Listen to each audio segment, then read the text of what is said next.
Season 1, Episode 1 of Black History Moments. This is the narrative of Harriette Moore and his wife, Harriette Moore, whom I consider to be the first martyrs of the Civil Rights Movement.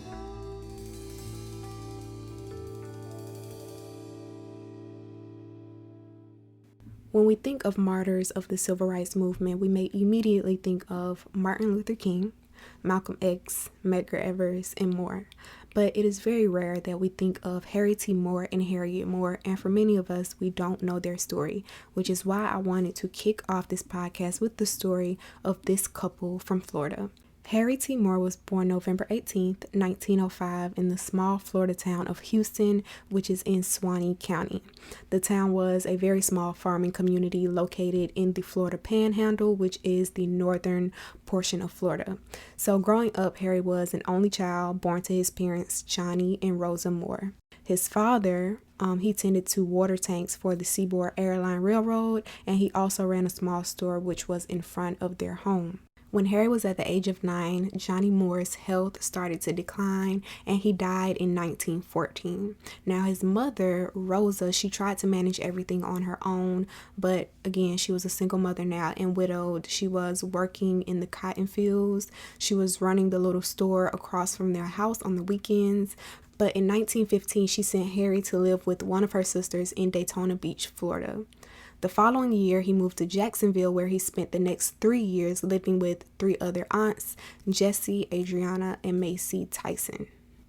Now, for a young Harry, this would be one of the most important periods of his life, especially for his younger years.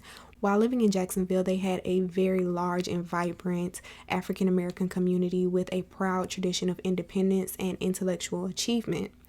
Harry's aunts were educated. They were well-informed women. 2 of them were educators themselves and 1 was a nurse. And according to different articles, they took him under their wings and treated him as a son that they never had. And under their guidance, he already had a natural inclination to education and learning more about things, and especially about the Black community, but it was just pushed forward more once he started living with these 3 aunts. After 3 years of living in Jacksonville, he moved back home to Suwannee County in 1919, and there he enrolled in the high school program of Florida Memorial College.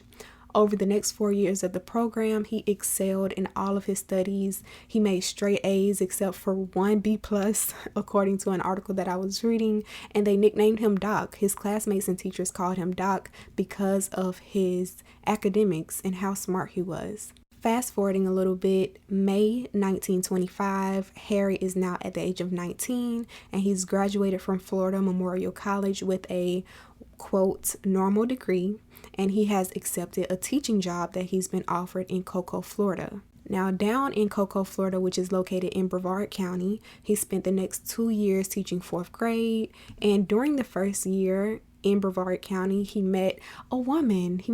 She was 23. She was about 3 to 2.5 years older than him. She was a little bit taller than him.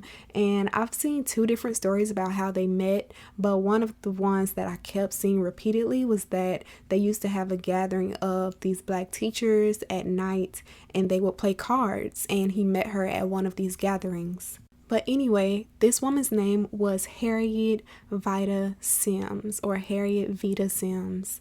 I'm not sure of the pronunciation of her middle name, but he met her at this card game, and she was a teacher herself, but she was currently selling insurance for Atlanta Life Insurance Company. And within a year of meeting each other, they got married. It was just like off to the races. Harry and Harriet got married on December 25th, 1926, which I want you to remember because we go back to that date and why it is important a little bit later in the episode. So Harriet's family lived in Mims, which is a small citrus town outside of Titusville, Florida, and they moved in with her parents until they could build their own house on the same adjoining acre of land that her family owned. During this time, Harry had been promoted to principal of the Titusville Colored School, which went from 4th to 9th grades. He was doing well for himself. He taught 9th grade and he also supervised a staff of 6 teachers. And I know when you hear that, you may be like, 6 teachers, that's not a lot. But for a Black school in 26, that was great, especially for the Black community. Now, at the same time, Harriette left her job of selling insurance and she became a teacher again. They had their eldest daughter, Annie Rosalie, who was nicknamed Peaches, in 1928, and they had their baby daughter, Juanita Evangeline, September 30th, 1930. As time went on, Harry became extremely concerned about the Black community and the state of Black people, especially teachers, and beyond his position as a principal and an educator. And that is when, I guess you can say, the trouble started for Harry. So according to a quote from Bill Gary, who is or was the president of the board of the Harry T. and Harriette V. Moore Cultural Complex, he said that over the course of some years, Harry became concerned with the lack of equity in terms of facilities, pay for teachers, materials for his students, and many more issues. And during this time, he received some information from the National Association of the Advancement of Colored People, aka the NAACP. And upon reading about what the NAACP was and their mission and objectives, Harriette thought, hey, I feel like I can use this organization to bring about change within my community and with my family and my friends. So in 1934, Harry organized the first Brevard County branch of the NAACP. He went on to organize more than 50 more branches of the NAACP throughout the state of Florida. Because Harry and Harriette were making so many waves in the community, they were speaking out about inequalities and injustices that were going on and how the teachers weren't equal. Life began to get difficult for them. They both were fired from their jobs at the Black school because they were making so many waves in this community. And remember, this is early 1900s, 1937 to be exact, and people at the time, a lot of Black people felt like, let's just keep our head down, let's not bring a lot of attention here because we want to keep our family and our friends and our community safe, which can be understandable to a certain point. So they were fired from their jobs. Now, at the same time, Harry did not let that stop him. In 1937, in conjunction with the All-Black Florida State Teachers Association, and it was backed by the NAACP attorney, I'm sure you've heard this name, Thurgood Marshall in New York, they filed the very first lawsuit in the Deep South to equalize Black and white teacher salaries. So if you are an educator, or if you know an educator, a Black educator out there, thank Harriette Moore for that, because after this case was filed, it spawned several federal lawsuits in Florida, and they also followed suit in other states to bring about equal pay for teachers. This case went all the way up to the Supreme Court. So that is how big Harriette Moore's impact was in equal pay for teachers, even today. In 1941, he helped organize the Florida State Conference of NAACP branches, and he was named the group's president at that time. Now, in addition to him organizing NAACP groups throughout Florida, in addition to him serving as the group president, in addition to him bringing about this suit for equal pay of educators and teachers, he was also getting Black people to vote. He encouraged more than 100,000 Black people to sign up to vote. He and his wife encouraged more than 100,000 Black people to vote. They would go through the back roads of Florida, the rundown areas, the sketchy kind of areas, I guess you can say, and knock on doors and tell people why they should vote. Harry thought that even if a Black person could not be elected for a position, Black voters could certainly use their leverage to support candidates who expressed an interest in doing better for Black citizens. But Harriette and Harry did not stop there. In 1941, Harry moved into a very dangerous area, and that was about lynchings and police brutality of Black citizens. So at first his protests were just letters to the governor, but he quickly threw himself right into lynching cases. He would take sworn affidavits from the victims' families, and he even launched his own investigations when he felt like the police weren't doing enough or if there was some bias involved. So from that point on until Harry and his wife passed, he investigated every single lynching throughout the state of Florida.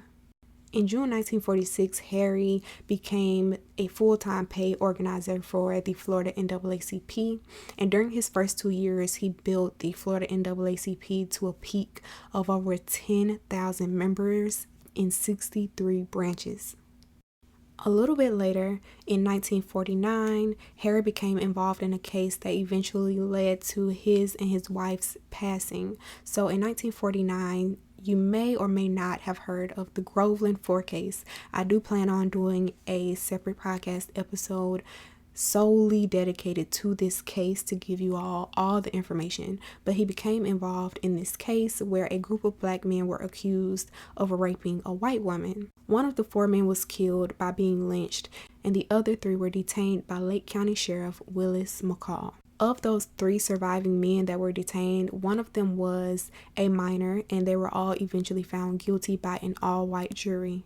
Harry was basically not going for it, and he organized a campaign against what he saw was the wrongful convictions of these 3 men.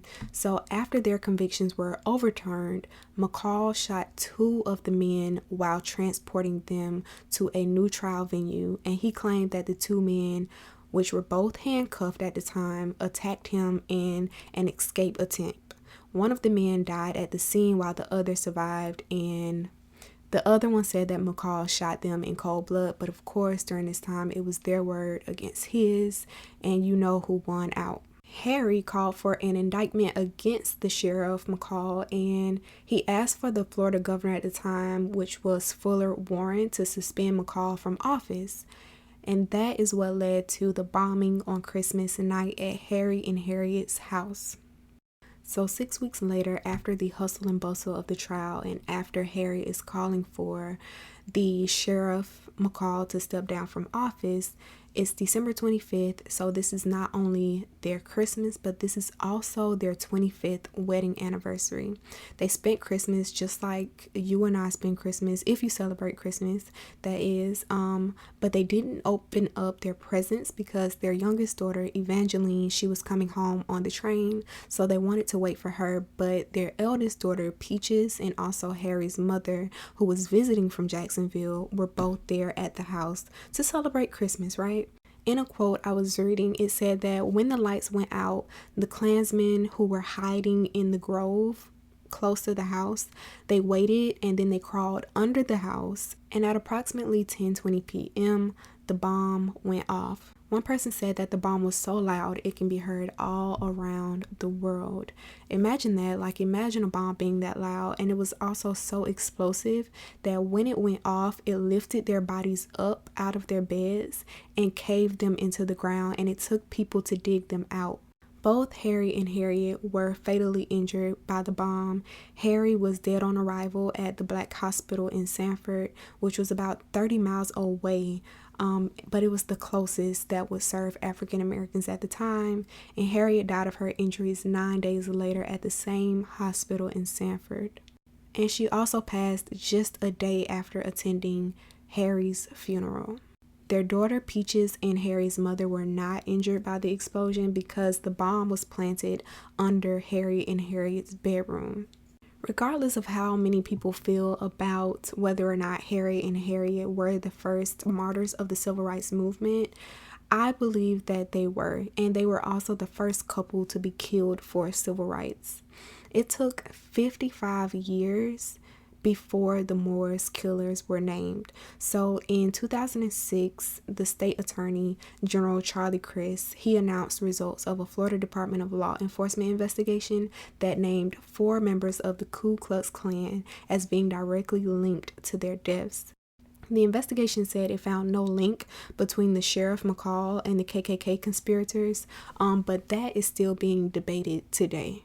There are 4 artifacts from their house that now reside in the Smithsonian's National Museum of African American History and Culture. So if you're ever there and you see it and you remember, hey, I heard a podcast about that, just remember their story and pay homage to them.